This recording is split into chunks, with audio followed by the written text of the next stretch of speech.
Hi everybody, Sean Woodland and Pat Sherwood looking back on day 3 at the Europe Regional, and probably the biggest story of any of the regional competitions out of this one, and that's Samantha Briggs failing to get into the top 3.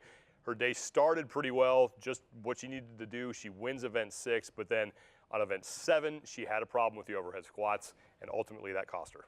And the weekend started off in a very tough fashion for Briggs. You know, on the handstand walk, she took 26th place in that, so immediately had a hole to work her way out of, and quite frankly was doing what she needed to do. First and seconds, just chipping away at events, and just the way that it played out, it was going to come down to event number 7, the sprint, in dramatic fashion. She not only needed to utterly kick ass on that and take a number 1 really, but she needed a couple other ladies to do poorly. That's not quite what happened. Briggs needed a 1 at best. She got an 8th. At the end of the day, that's not going to cut it, and we are not seeing Sam Briggs occupy one of those top 3 qualifying spots. Well, following that, Sam Briggs took to social media and she posted the following. This is a quote. "Well, I gave it everything I had, but unfortunately it just fell short. Obviously not happy to finish 4th, but considering I had to fight back from a 26th place, I'm proud of how I performed. Now to put my feet up, drink some alcoholic beverages, and cheer on Central East. Thank you everyone for their support. It's not the last they've seen of me. I'll be back next year even more than ever."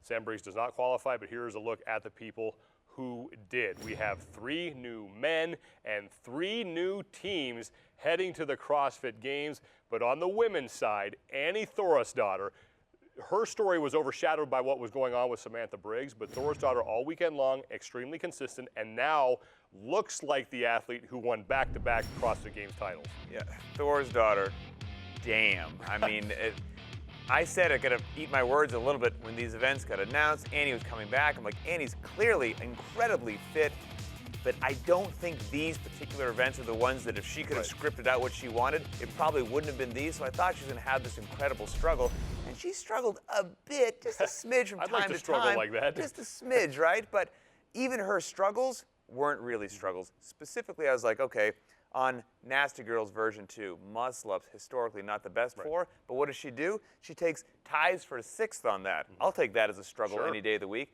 And then the strict handstand push-up WOD, I didn't feel kind of played to her either. She took a 7th on that as well. Consistency is key, and it's the name of our sport, the key to our sport, and that's what Annie did. Never won any single particular event, but other than that 6 and that 7, everything else was a top 5 finish. I mean, she's looking great to once again go to the games and potentially take the crown for a 3rd time. And on the men's side, we have 3 new athletes. I'm going to say all 3 names because I need to practice Please these. do. We have Jona Koski, Björgvin Karl Gudmundsson, and Lucas Hoberg. And the guy sitting up top, Jona Koski, is 19 years old, and that's downright scary. That is 100% scary. As I look across a lot of the regions, we've got some very young people either qualifying or they're in the final heat, finishing like 5, 6, or 7, which is really cool. They're kind of be the next generation of badasses, the Ben Smiths coming up.